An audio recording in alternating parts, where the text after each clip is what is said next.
welcome to the first of our two extra special podcasts for 2023. This is the Easter special you're listening to with me, Chris Perry.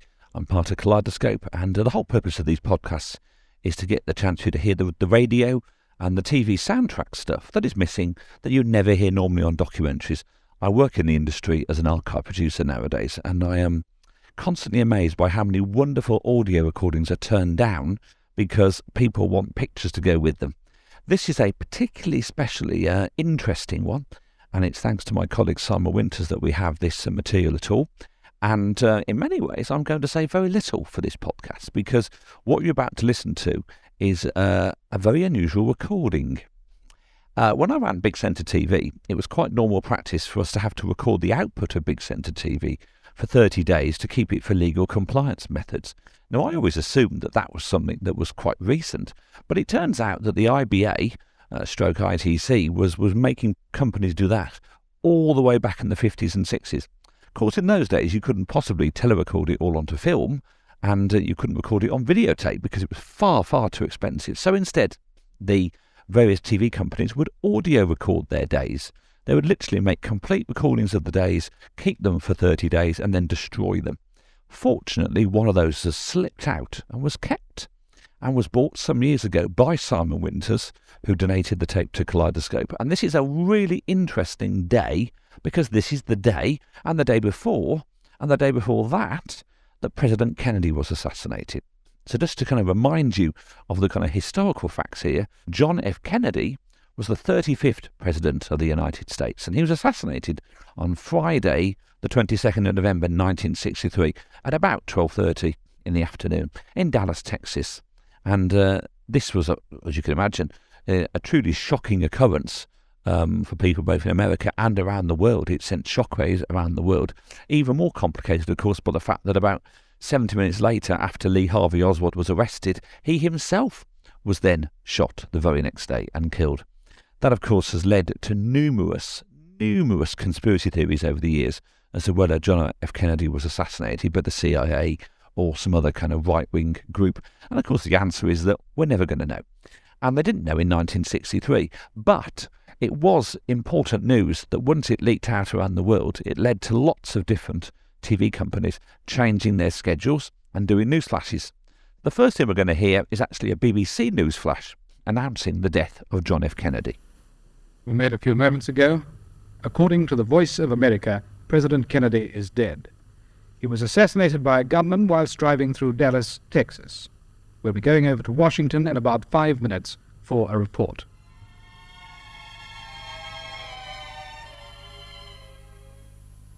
We're now going back to the newsroom from a report from Washington. As we reported a short while ago, we deeply regret to announce the death of President Kennedy by assassination. He was shot at and wounded in the head during a motorcade in Dallas, Texas today. He died a short time later in hospital. Reporters spoke of 3 bursts of gunfire. Governor John Connolly was also in the car, and he too was shot. We now go over live to Leonard Parkin in Washington. Hello, London. Well, the president's open car was driving through the biggest crowds of this Texas tour, and the Dallas police there had mounted the strictest security precautions the state of Texas had ever known, because they expected repetitions of the demonstrations which had occurred when Adlai Stevenson was in Texas in October. No one seems to know where the shot came from or who shot the president and with what motive, but I did hear that a young man had been taken into custody, but who was strongly protesting his innocence. The president was taken to hospital, and he died about an hour after the shooting. The last rites were given by 2 Catholic priests after blood transfusions in a frantic effort to save his life. Washington here is shocked. Congress immediately adjourned. The stock exchange closed immediately in New York. The Vice President, Lyndon B. Johnson, about whom it was feared that he was wounded at one time, emerged from President Kennedy's room, grim-faced and silent, and was driven away to assume his constitutional responsibility now of taking over the presidency. And I've just had a message from Dallas that the police have ordered an unprecedented dragnet through the city. They believe the fatal shots were fired by a white man of about 30, who's described as slender of build and standing about 5 feet 10 inches tall. The murder weapon was apparently a 30-30 rifle. This is all the news we have in Washington. I'll return you now to London. We'll give more details as soon as we receive them.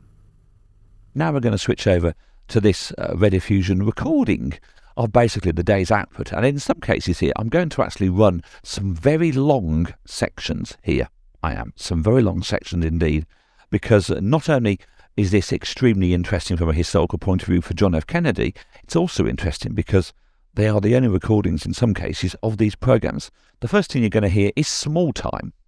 This is something, of course, of which it ran for many, many, many years on Rediffusion on the afternoons and contained many different programmes as part of it, of which probably 99.999999999% are missing. So here is Small Time from the 22nd of November 1963. You first, then. We'll give you time to get over and All right, then. Hurry up, Well- then, before he goes. Watch him, everyone. Look after him for me. Right, we'll Won't be you? back soon, won't you? Toodaloo. Toodaloo. Ooh, I've got a lot to do, haven't I? Well, then we'll be back in just a moment, but as we had that very nice card from Michael and Christopher, and they want the big ship sails on the Alley-O, that's what we're going to play first. And it's also for Angela and Deirdre, who live at Tombridge, which is way over in Northern Ireland in County Antrim.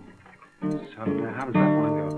Oh, well, the big ship sails on the Alley-Alley-O, Alley-Alley-O, the Alley-Alley-O. Oh, the big ship sails on the Alley-Alley-O on the last day of September. The captain said, it'll never, never do, never, never do, never, never do. Oh, the captain said, it'll never, never do on the last day of September. We all dip our heads in the deep blue sea, the deep blue sea, the deep blue sea. We'll all dip our heads in the deep blue sea on the last day of September.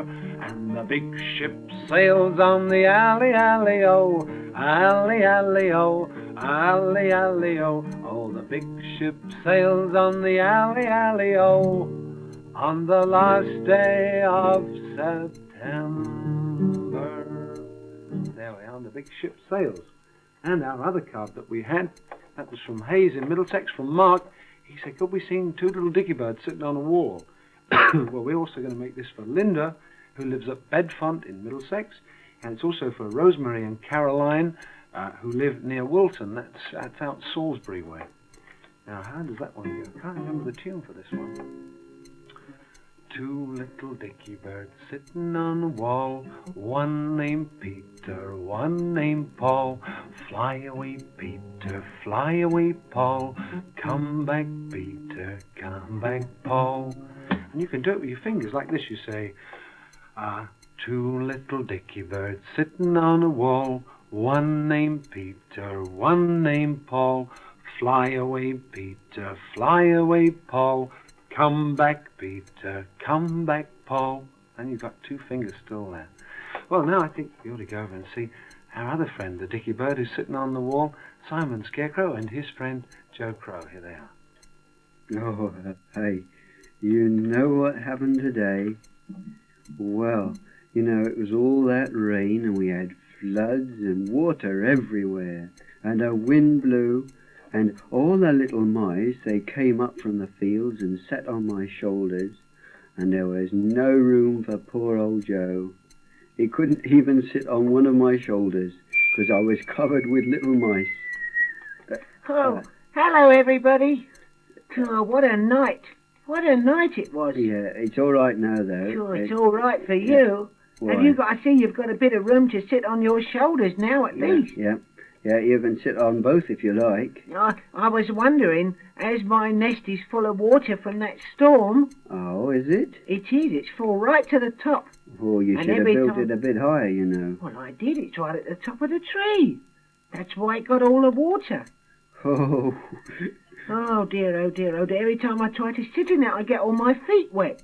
well, what do you think you'll do then? Well, I can't come to stay with you. I think I'll have to go and stay with my auntie in Wales. Oh, that's a long way. That's a Yeah. long way to fly, you know. I think I'll catch Well- a train. And she calls me Yaki Da. Oh, what's that meaning? I don't know, I think that means Joe Crow in Welsh. Oh, well, yucky da then. Yucky da, see you Bye-bye. soon, bye-bye. All the way to Wales. Oh, I forgot to tell you. We got our friends the Gollywogs now, and they've got a lovely song called Buffalo Girls.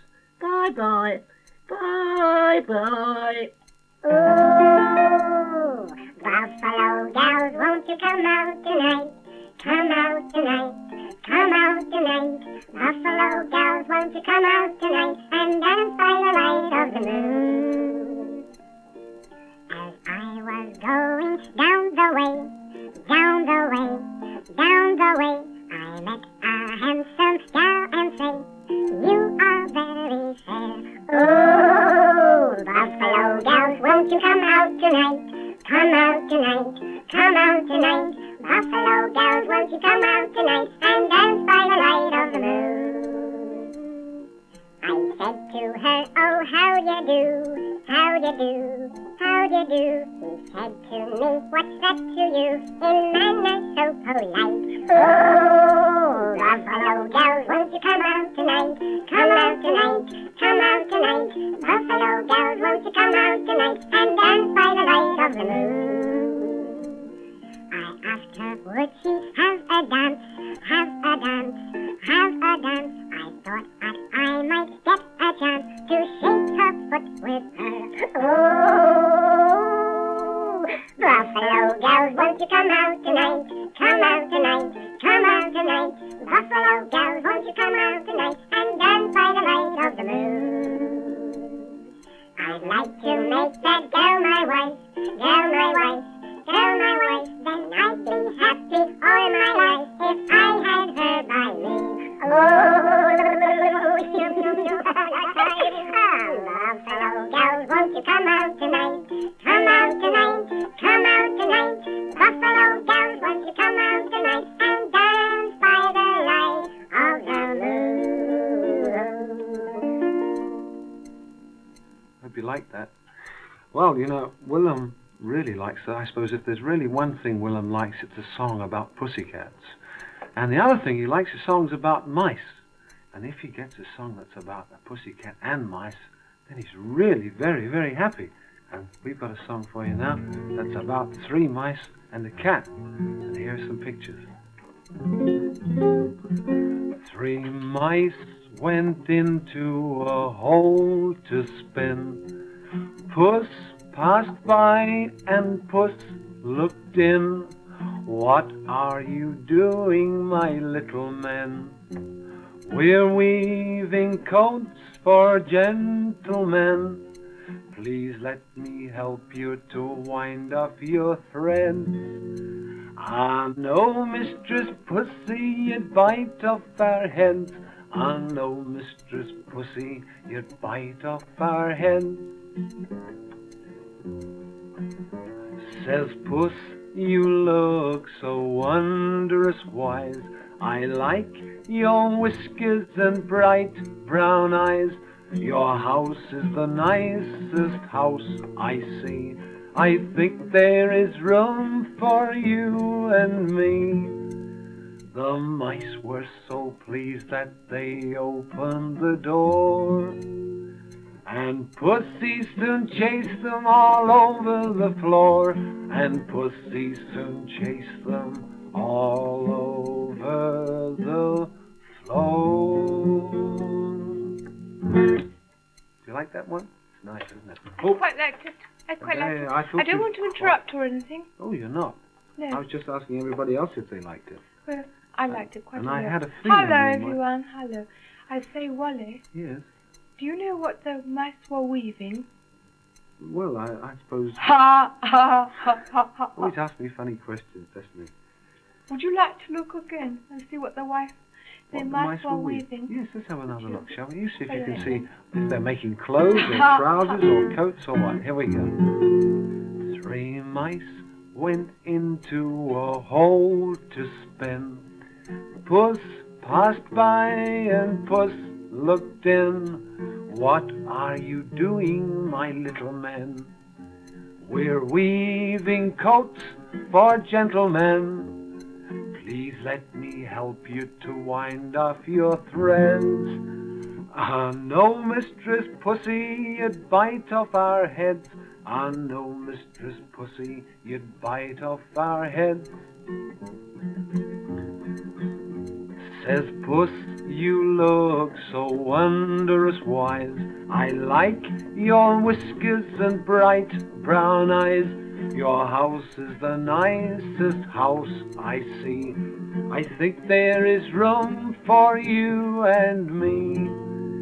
The mice were so pleased that they opened the door, and Pussy soon chased them all over the floor, and Pussy soon chased them all over the floor. There you are. You know what I was going to say? No. I was going to say, I knew what they were weaving. Well, It had to be something for Pussycat Willem. But now I'm going to show you something that, I mean, it hasn't come yet, has it? It will be something for Pussycat Willem, won't it? oh, I'm sure it will be. I'm sure it will be, because I think you're teasing me. But anyway, I'll show you something that Pussycat Willem really did have. will you? Oh, Yes, if you've quickly got then. time. He's just got All time. right. It's bound to be something very, very special. I say, look at That's something Pussycat Willem has. Isn't that. it super? Oh, Well, isn't it beautiful? That's blue, isn't That's it? blue and grey. It's very, very nice. Yes. Can I put Do you know that who down? sent it to me? No. That came from Karina. Karina. Well, that's a very beautiful Karina. name, isn't it? Karina. Beautiful name and a beautiful jumper. Well, you know, we've got to Thank say you, that. Karina. A, B, C, D, E. Tea Goodbye time from already. Willem and me. Well, goodbye, everyone. S-G-H-I-J. We'll Take see care. you another day, Mind the Mr. words Jump. now. K-L-M-N-O. It's time for us to go. P-Q-R-S-T. And the cat went fiddle-I-dee. Fiddle-I-dee, fiddle-I-dee, fiddle-I-dee.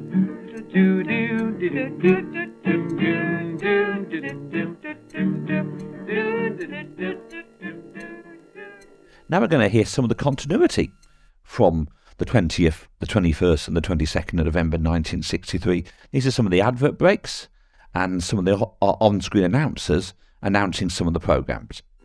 Clap hands, 1, 2. Let's take a trip to the Wrigley Zoo. Chitter, chatter, yakety yak. When you talk to the animals, they talk back. We'll talk to Buster Beaver today. Let's hear what Buster has to say. My teeth have lots of work to do, like gnawing tree trunks right in two. They keep tooth edges sharp and keen, and also helps to keep teeth clean. But Wrigley's Spearmint cleans teeth too, and chewing it's more fun to do. And Wrigley's Spearmint tastes just right, and never spoils my appetite. This little beaver's not so dumb. I like my Wrigley Spearmint gum. Now please remember this. There's always fun at the Wrigley Zoo, and Wrigley Spearmint is fun to chew. Younger folks and grown-ups too have all you want, it's good for you. Well, Small Time will be back as usual tomorrow afternoon at 4:45. And tomorrow is another story about Tum, illustrated and told as usual by Patrick Boyle. And Muriel Young will be talking to Pussycat Willem. But now it's Zoo Time.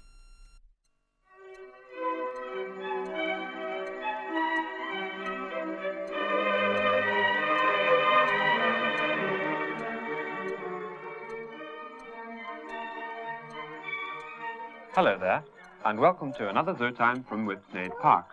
I'm standing in the Children's Zoo, and with me today are Mr. Harold Tong, the director of Whipsnade,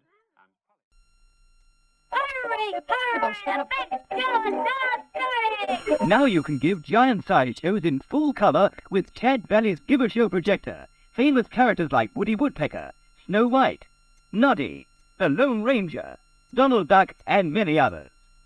Each show is complete on a strip of 7 color slides. Safe battery operated. Pick it up and carry it anywhere. Get Tad Valley's Give-A Show projector wherever better toys are sold. Take a loaf with wholeness on the side and goodness on the inside. Wheat germ goodness. What's wheat germ?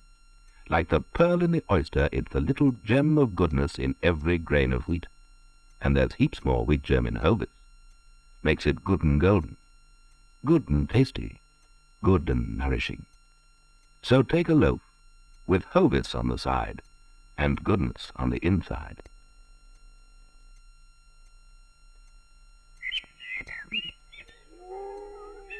Some things haven't changed since the old days. Things like good country food and cooking, and farmer's wife creamed rice. Golden rice pudding, baked as only a farmer's wife knows how. There's creamy goodness for you. Rich and golden as they ever made, even in the olden days. Cowan Gate farmer's wife creamed rice is in the shops now. No one loves peanut treats as much as they do, except Mum, because she knows that with peanut treats, the milk chocolate melts in your mouth, not in your hand. And when hands get everywhere, as theirs do, the delicious answer is peanut treats. Golden roasted peanuts, full cream milk chocolate, wrapped in this crisp candy coat to keep chocolate off hands, off clothes, off everywhere. Peanut treats. The milk chocolate melts in your mouth, not in your hand. Hello, Uncle Dick Norton. What are you doing here today? Oh, I just thought I'd make a few announcements about this and that. Well, it's no good today, you know, they'll fade you out. Me? They wouldn't fade out Oliver P. Goodbye, Ollie. Goodbye. Yeah,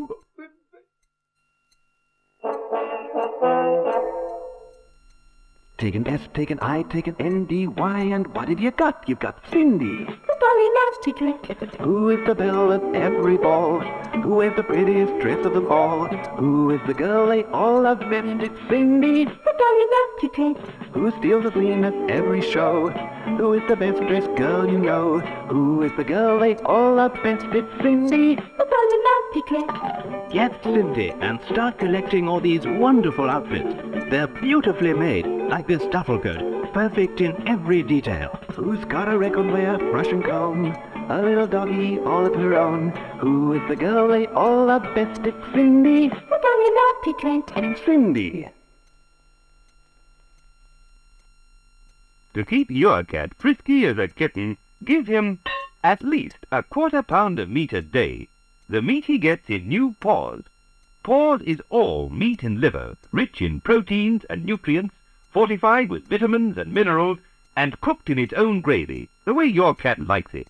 To keep your cat frisky as a kitten, give him at least a quarter pound of meat a day. And Paws is all meat.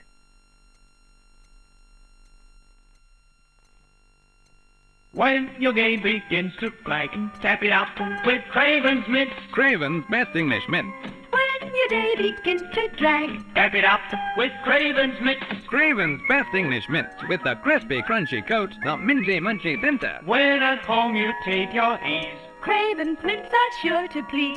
Craven's Mint found up to date, tapping up your wife can play. Craven's Best English Mint, anywhere, anytime.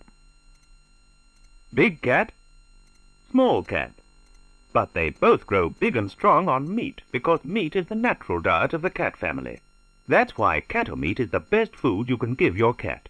Cattle meat is the all-meat cat food. Good, juicy meat in thick gravy, enriched with delicious liver. Your cat will love cattle meat, right down to the last lick. Cattle meat, the all-meat cat food. Hey-oo! Good day to you. What's good today, Yogi? Well, now I'll have the alligator tail and the roast elephant ears and some of them snail shells stuffed with whale and oh, the jinx. Are you pulling my leg? Now that's it. Some boiled bear's legs. Hi, Yogi. Jinx is joking. We brought our own goodies, like Kellogg's All-Stars, sugar-toasted oats in the shape of a star with a hole in the middle. And I wouldn't go out to eat without Kellogg's Cocoa Pops, chocolate-flavored toasted rice. And I wouldn't run a restaurant without Kellogg's Sugar Smacks. Kellogg's Sugar Smacks, sugar-toasted pops of wheat with a smack of honey. Don't go away. I'll be right back with a couple of bowls. Hey, Yogi, make mine a clean one. Here. Who asked for the clean bowl? Like me. See you, wise guy. This is the new Empress quilted foil, the kind of luxury foil that American housewives use. Foil is better for roasting, cleaner for grilling, easier for storing, and handier for picnicking. Empress, the quilted foil, hygienically packed in 2 widths with a really accurate cutting edge, all for the price of ordinary foil. Empress, the luxury quilted foil. 5 minutes to relax mid-morning. Time for a cup of coffee. And Nestle's milk makes a really special cup of coffee. Coffee made with Nestle's milk is creamy, rich and satisfying, because Nestle's milk is condensed creamy milk and fine sugar. Coffee made with Nestle's milk? Just what you needed. Try it in your next cup of coffee and taste the delicious difference of coffee made with Nestle's milk.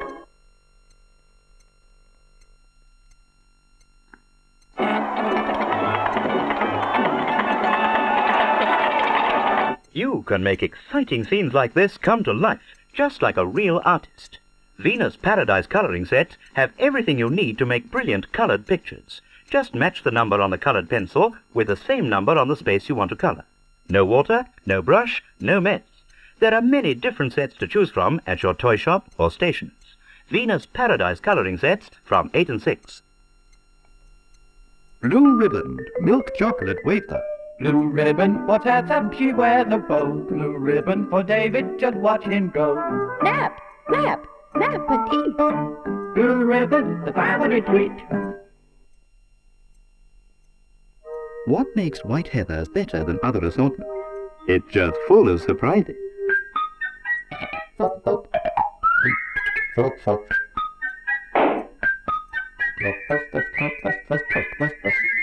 Hazelnut delight, caramel cake, vanilla fudge, orange cream, surprise after surprise.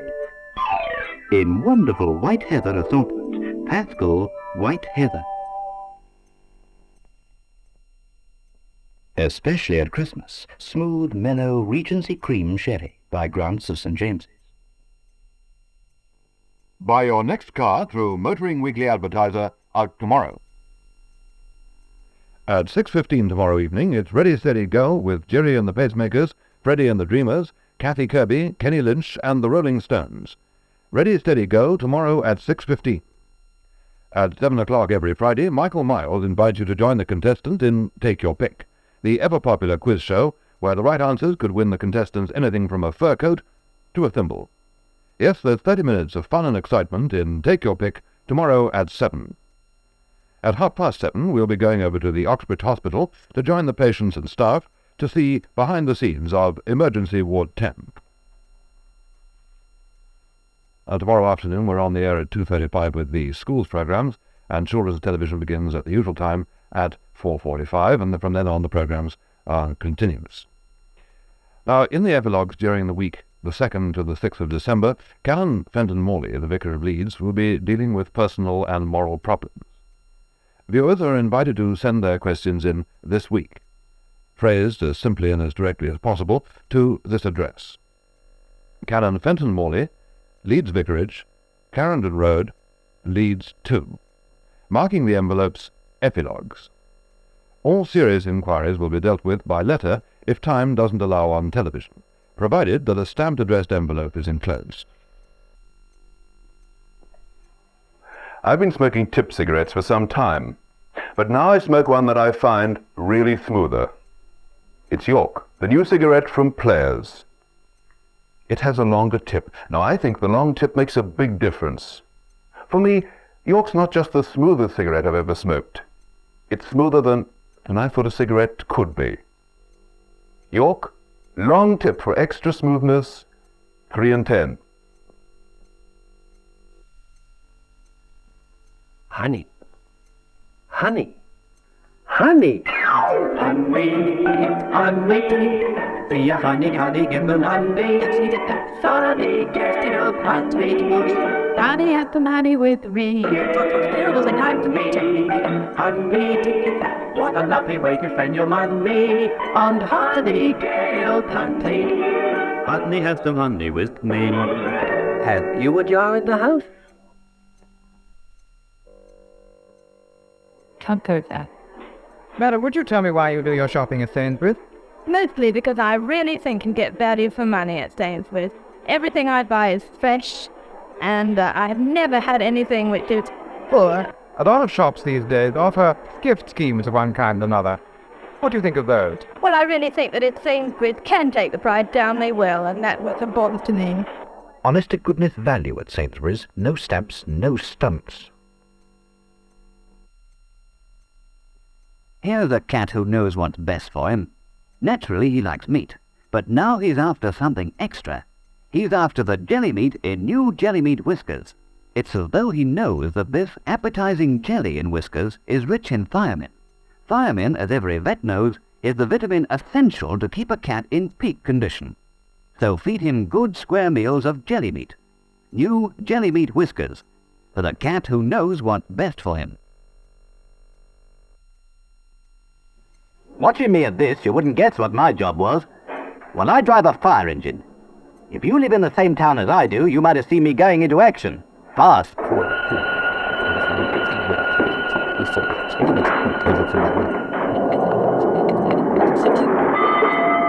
If you've got a job that needs concentration, like mine, try chewing gum. It helps to keep your mouth fresh and your mind alert. Wrigley's Spearmint helps you at work. Try some yourselves and see. Different men have different shaving problems, and the answer to all of them is the Rotary Action Filly Shave. You get the smoothest, most efficient, most comfortable shave with world-famous Filly Shave Rotary Action. Because it shaves the bristles the way they actually grow, not in straight lines, but at varying angles and varying directions. And there's a model in the Filly Shave range to suit every man at a price to suit you. So make a Philips Filly Shave your gift. You get the right porridge taste from Scott's Porridge Oat. That's more like it. The right porridge taste because it's made in Scotland, where they grow the world's best oat. Scott's Porridge Oat, the super fast hot breakfast.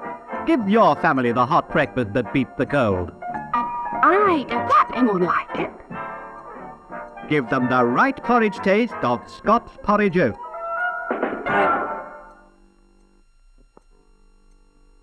New Formula Overages has two important new ingredients. Saligenin to check cough irritation at once, and cetylpyridinium chloride to bring relief that renin asks. New Formula Overages for all your family. Homemade treacle tart. You certainly do the best you can for them. But look what you're left with. So you deserve the best help you can get. You deserve Lux Liquid. Right away, Lux Liquid gives you masses of rich lather to take really good care of the washing up and take care of your hands. That, what a difference Lux Liquid makes. Lux Liquid, the best help you can get for washing up. Smokers have been waiting for this, and suddenly it's happened. A new filter cigarette with a great name, but an everyday price. Churchman's #1 filter at only 3 and 10, with Churchman's character and a filter that lets the taste of quality through. You will enjoy the taste of quality in Churchman's #1 filter. 3 and 10 for 20.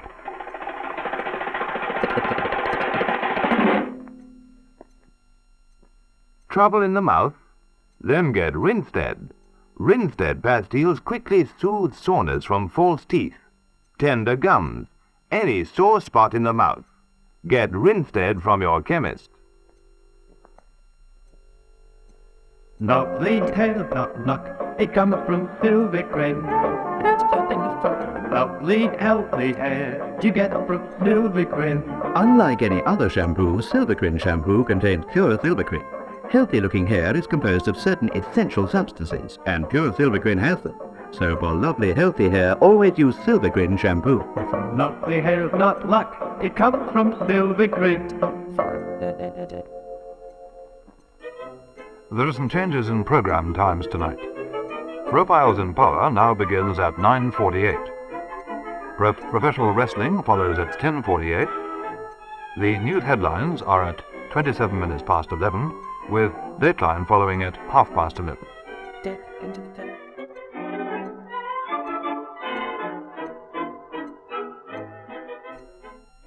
Associated Rediffusion, London's television. It's 5 to 6, time for the news from ITN, your newscaster Andrew Gardner.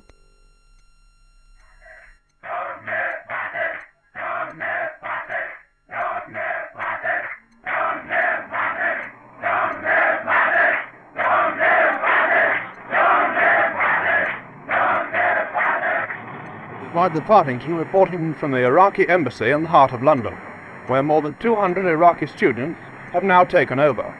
They swarmed into the building shortly after lunchtime today, and they're now occupying all the floors. In the hall, they're chanting slogans of "Down with President Arif," and they've sent a telegram to Baghdad. Almost the entire embassy staff fled as soon as the students arrived. But one man, the press attaché, has declared himself in sympathy with their views, and it's he who drafted the telegram. Coming on to the 22nd of November specifically, we're now going to hear from Frank Mitcham on Afternoon Edition.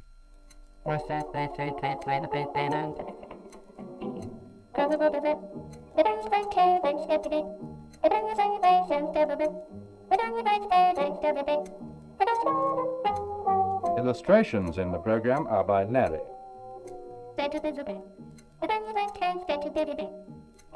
And our speaker this week is Frank Mitcham. Not unexpectedly, the newspapers went bald-headed this morning for another sensational story.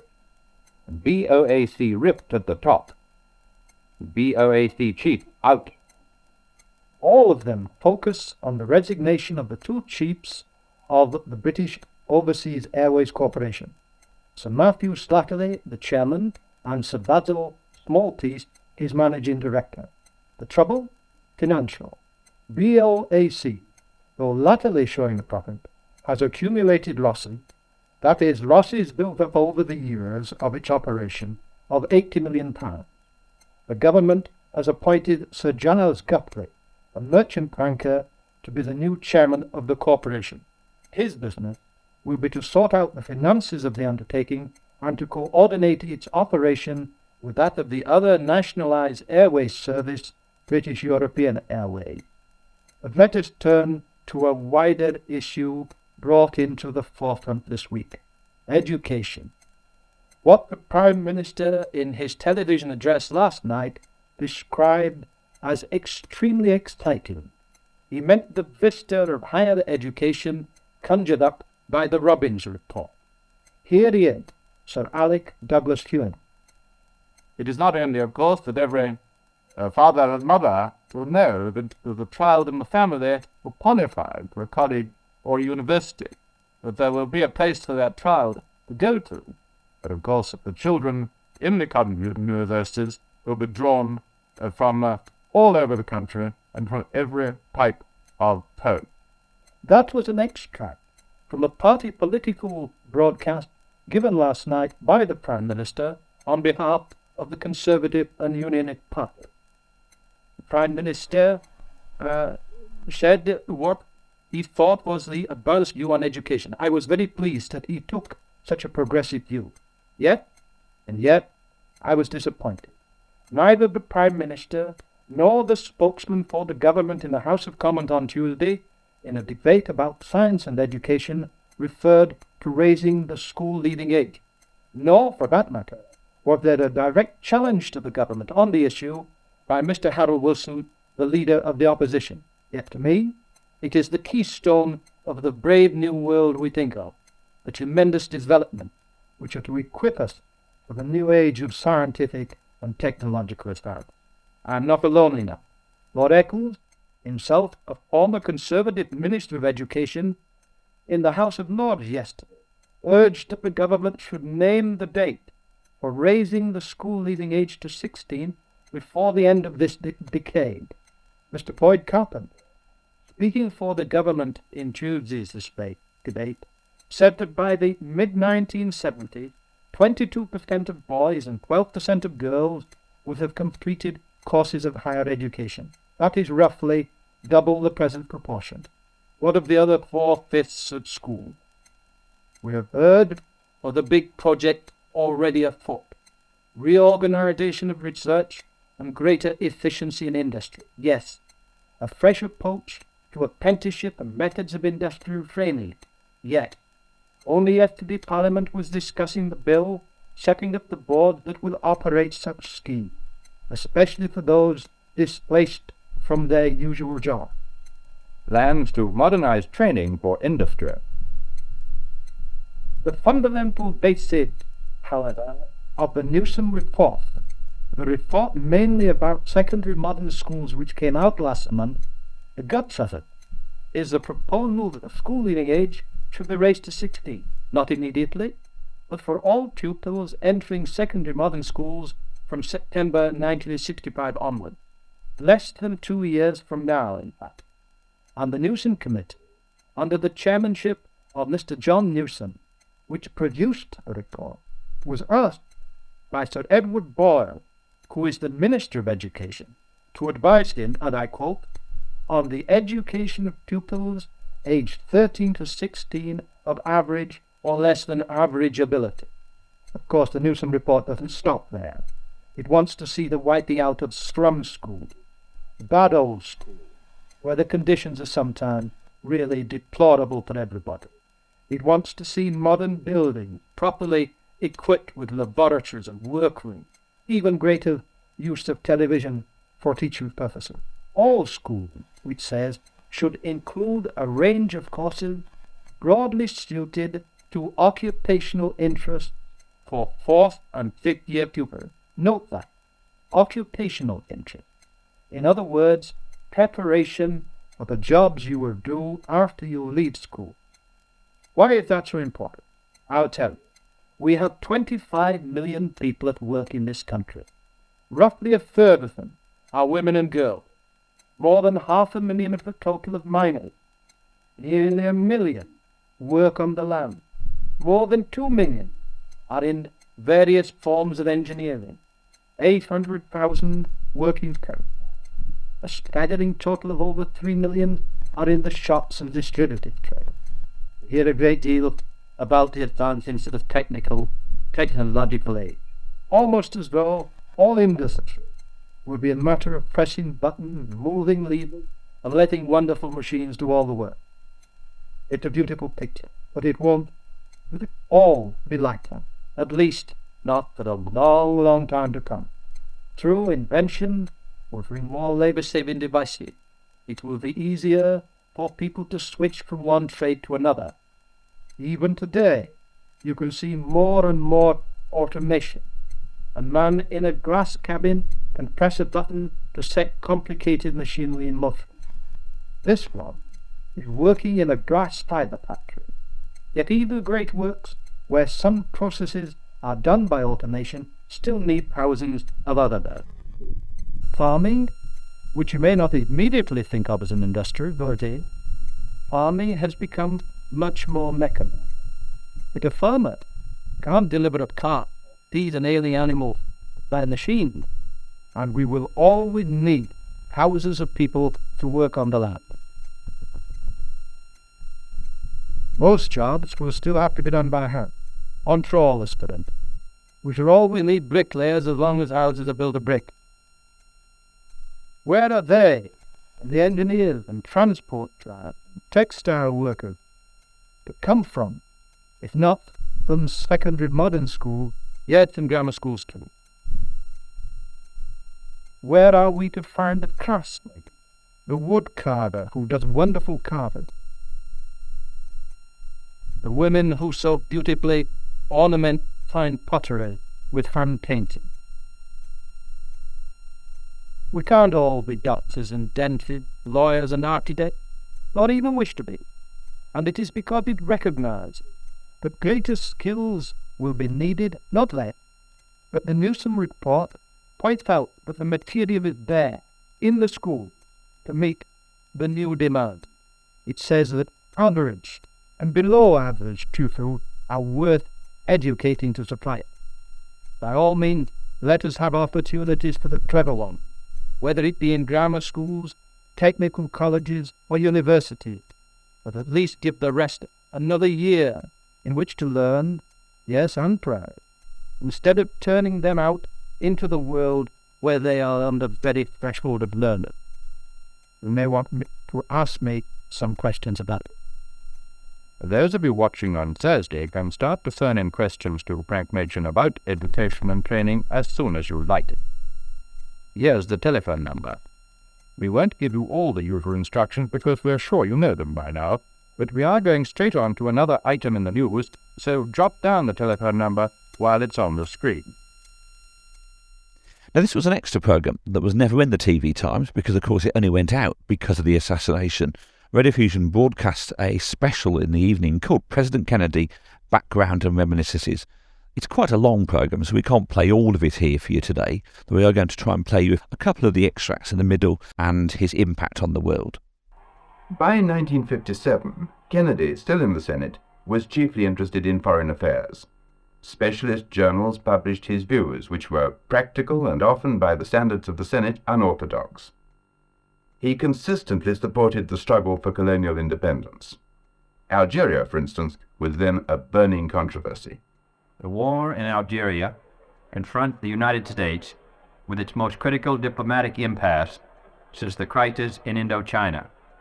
And yet we have not only failed to meet the problem forthrightly and effectively, we have refused to even recognize that it is our problem at all. The time has come for the United States to face the harsh realities of the situation and to fulfill its responsibilities as a leader of NATO in the UN, in the administration of our aid programs, and in the exercise of our diplomacy. Foreign affairs get credit from the intellectuals, but they don't always attract the voters. Kennedy took up labor questions, and when a Senate committee investigated the racketeering methods of some American union bosses, he was prominent, and Bobby was one of the legal assistants. Have you ever been a union official? I decline to answer that question on the grounds it may tend to incriminate. Do you regard yourself as a common hoodlum? I decline to answer that question on the grounds it may tend to incriminate. See. Are you a member of the mafia? I decline to answer that question on the grounds it may tend to incriminate. You know what the mafia is, don't you? I decline to answer that question on the grounds it may tend to incriminate. You've heard of it before, haven't you? I decline to answer the question on the grounds it may tend to incriminate. Is there one single thing, one single activity, in which you are now engaged or in which you have ever been engaged, about which you can tell the truth under oath without running the risk of possible self-incrimination? I decline to answer that question on the grounds that it may tend to incriminate. The publicity of Kennedy's own duel with Jimmy Hoffa, the most powerful of the union bosses, put him into national prominence. I would be very happy to have our legal counsel here, our legislative representative here, assisting me in spending as much time as necessary to acquaint the American people with the fact that this is a strike-breaking, union-busting bill. In my opinion, Mr. Hoffa, this bill is not a strike-breaking, union-busting bill. You're the best argument I know for it. Your testimony here this afternoon, your complete indifference to the fact that numerous people who hold responsible positions in your union come before this committee and take the Fifth Amendment because an honest answer might tend to incriminate them. Your complete indifference to it, I think, makes this bill attention. I would like to say, Senator, that if you're trying to penalize the American labor movement for Hoffa, or for your dislike for Hoffa, then spell it out in the law exempting everybody except Hoffa, will you please? Well, we're exempting everyone but racketeers and hoodlums and crooks. I would like to have you draft that language, sir. I'm not talking necessarily about you. I'm talking about the people you've surrounded yourself with. In my opinion, nearly every union in this country meets the standards which we've set in this bill. Now, you don't. Your union does not meet it. It's not my judgment. It's the judgment of the AFL-CIO. Not all government activity took place in the smoke-filled committee rooms of Washington. By 1960, it was again time to elect a president. Eisenhower's term of office was drawing to a close. Personally, he was a much-respected figure, but many, perhaps most Americans, saw him as a total amateur in politics and felt the time had come for more vigorous and professional leadership. They were becoming tired of government on the golf course. Serious unemployment had returned to some parts of America. It couldn't be compared with the national sickness of the 20s, but some states suffered, and people blamed Eisenhower's businessmen's government for letting things get out of control once more. At the summit, Eisenhower's prestige was high. His meeting with Khrushchev in 1960 was one of the first serious attempts to end the Cold War. But lower down, things were less good. Vice President Nixon traveled the world, but didn't always keep America's allies happy. In Latin America especially, the United States lost face with all the liberal movements. The last straw came in Venezuela, where Nixon was spat upon and stoned by the crowd. Americans began to feel they were being pushed around, and they didn't like it.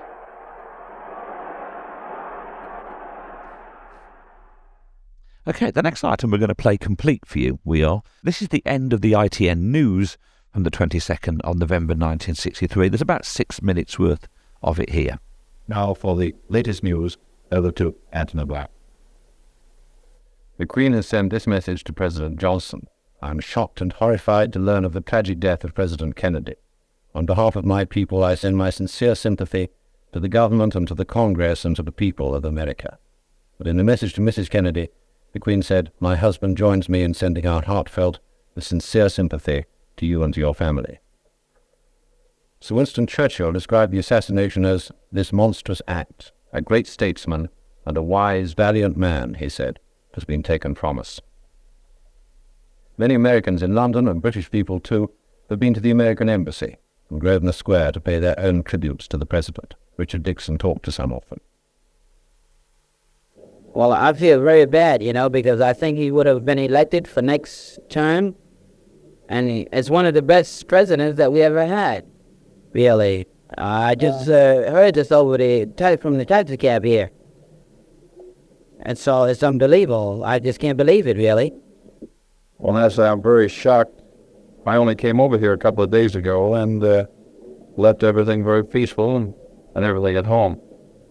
I guess that it'll be a while before any of us collect our wits and know just what's going to happen. As far as we're concerned, we're worried, naturally. But I think the administration will be well represented over there. We have our faith in that anyhow. But now it's a big shock. What do you think is going to be the effect on the world's situation? Wish I knew.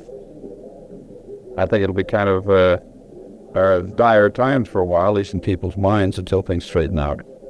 It reminds me of the death of President Roosevelt. It's the end of the world. But of course it isn't. We have President Johnson, and America will go on. How do you feel, Madison? I'm so sorry, I can't tell you how I feel. I feel so sad, and it cannot be. And for all Americans who must feel personally attached to this tragedy, I'm one of them. What's your reaction to the news? Well, naturally, we're shocked, surprised, and don't know how to express our reaction.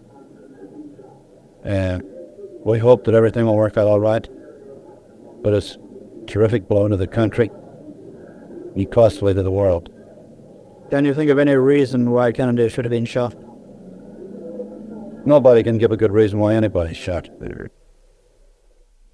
The President's body is expected to be flown to Washington either later tonight or early tomorrow morning. An announcement from the White House said it would lie in state. News of the President's death hit Wall Street and sent share prices tumbling by more than $10,000 million. And now for the rest of the news. 2 senior police officers in Sheffield suspended after the report of the rhino tail whip case are retiring. Their Chief Superintendent George Carnell and Chief Inspector Ivor Wells. 2 Commonwealth Airlines have decided to buy American jets rather than the British Aircraft Corporation's 111 bus stop jet. Carnes Canada is buying 6 Douglas DC-9s and the West Indian Airline is buying 3 Boeing 727s. And the government published its Air Corporation's bill today, which allows BOAC to borrow up to $125 million, an increase of $25 million. BOAC's deficit stands at $80 million. The trading stamp war, another American company, the third, has arrived in Britain to join in the battle. It's the Gold Bond Stamp Company, whose president, Mr. Curtis Carlson, arrived in London today to begin negotiations. The 1963 Television Awards were presented at the Celebration Ball in London tonight. This year there were 16 presentations. The Drama Production Award went to John Jacobs of the BBC. Philip Mackey of Granada produced the Best Dramatic Series, while Anthony Lobinia and Anthony Craxton of the BBC took the Documentary and Outside Broadcast Awards respectively. Margaret Dale of ballet fame won a specialised award. Peter Morley on the left and Cyril Bennett of Associated Rediffusion led the factual field for their production of the programme this week. Joan Kemp Welch, the Desmond Davis Award winner, with her Harold Finter, the top author, and his wife Vivian Merchant, the Best Actress of the Year, they all contributed to the Associated Rediffusion play The Lover. Morecambe and Wise, with their producer Colin Clews in the centre, were the year's leading light entertainment personalities and producer, recalling their ATV series. Ned Sherrin accepted the special award to the production team of the BBC's That Was the Week That Was.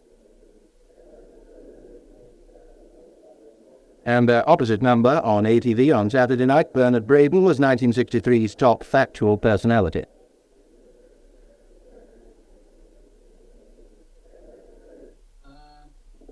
Excuse me just a moment. Hello?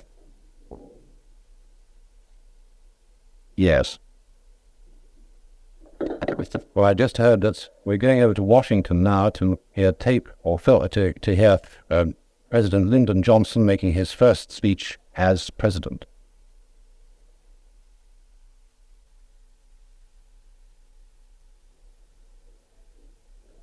Well, I'm sorry, we don't seem to be able to get over to Washington, and that's all from the newsroom tonight. But at 9 o'clock tomorrow morning, we'll be bringing you a special program from America via Telstar on President Kennedy. The best. Good night from us.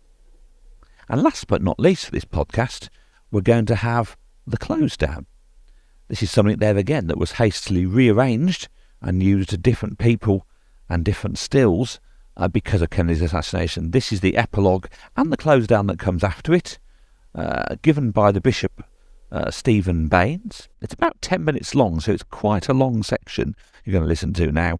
And because it's got a close down announcement on it as well, I'm going to say goodbye to you at this point, because once the close down is gone, I'm going to ask you just to switch off your sets to avoid any damage to the tubes, and the end music will roll for Kaleidopod, and I'll be back doing the normal April Kaleidopod at the end of April. This is the Easter special you're listening to on Easter Sunday 2023. This is me, Chris Perry, signing off until later in the month on the end of this very unusual and very politically interesting podcast. Good night. This is Associated Rediffusion, London's television. The time now is almost 20 minutes past 11. And finally tonight, our epilogue. The speaker tonight is Bishop Stephen Bain, formerly Bishop of Olympia, USA, now in London as Executive Officer of the Anglican Communion. Bishop Stephen Bain. Tonight I speak to you not as an Anglican, but as a Christian and an American, sharing what is surely in every heart and mind our first shock so dark and so bitter at assassination, which is the final denial of respect and dignity and human worth and truth. And out of that shock, it's hard to pluck the thoughts that one would wish to have. But surely, first of all, our thoughts and our prayers go to Mrs. Kennedy and the children and the family caught in this tragic thing, and our hearts go to them in prayer for God's mercy and blessing. And then to President Johnson, so suddenly and tragically plunged into this final responsibility for the American people. We prayed for him and for the government, that they may be steady and that they may be strengthened to carry this burden. And we pray for the President. I remember how wonderfully moved I was when I first met him a dozen years ago, when he was just beginning his political career, and how one was attracted and drawn to his hope and his determination and his idealism. And these things stayed with him, and so he came to mean so much to us because of his inflexible sureness of purpose and of right and of justice. And to lose him is grievous indeed, not just for America, but for the world. And then my heart goes out to my own people, so torn and distracted by this dark thing. It is the nature of assassination that it should divide men, break trust, create suspicion, divide a nation. I pray that this may not be so.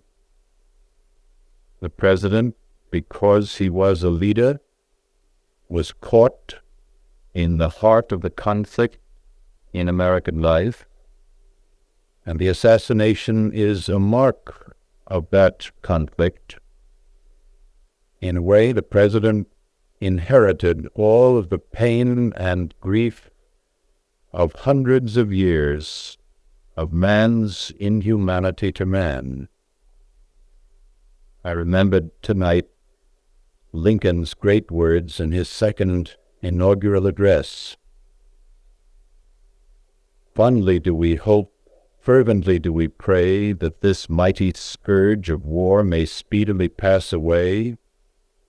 Yet if God wills that it continue until all the wealth piled by the bondsman's 250 years of unrequited toil shall be sunk, and until every drop of blood drawn with the lash shall be paid by another drawn with the sword, as was said 3,000 years ago, so still it must be said, the judgments of the Lord are true and righteous altogether, with malice toward none, with charity for all, with firmness in the right, as God gives us to see the right. Let us strive on to finish the work we are in. That was Lincoln's prayer for America 100 years ago. Surely it would be my prayer, and the prayer of all of us, for America and for all men and women of goodwill everywhere tonight. So pray with me for Jacqueline Kennedy and the children, and the new president, and the government, and the nation, and for the peace and unity of the world. Let us pray. Depart, O Christian soul, out of this world. In the name of God the Father who created thee, in the name of God the Son who redeemed thee, in the name of God the Holy Ghost who sanctifieth thee, may thy rest be this day in peace, and thy dwelling place with the saints in light. O God, we entrust all who are dear to us to thy never-failing care and love for this life and for the life to come, knowing that thou art doing for them better things than we can desire or pray for, and beseeching thee to continue thy protection to them, through Jesus Christ our Lord. Amen.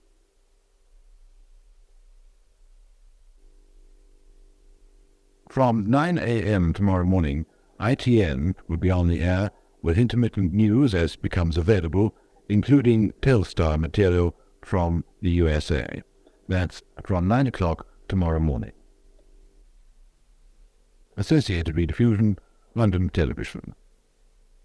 We're closing down now with a reminder that your programs over the weekend are brought to you by ATV. This is Mel Oxley on behalf of us all at Associated Rediffusion, wishing you a very good night. Good night.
And with the time at almost 11:29, a reminder to switch off your set, please. Good night again.